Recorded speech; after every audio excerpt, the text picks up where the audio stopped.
Hola, y en este video te muestro cómo calibrar los controles de movimiento en Nintendo Switch 2. Muy bueno, primero que tienes que hacer es obviamente entrar en ajustes, luego seleccionar mandos y accesorios, y aquí vamos hacia abajo y aquí tenemos calibrar los sensores de movimiento, y aquí seleccionamos en calibrar la consola y tenemos que separar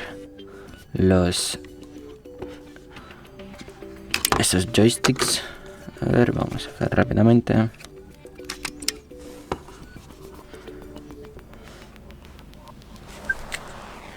Y ya está. Y bueno, si os gusta el vídeo, si esta información ha sido útil para ti, deja un me gusta y no olvides a suscribirse al canal. Hasta luego.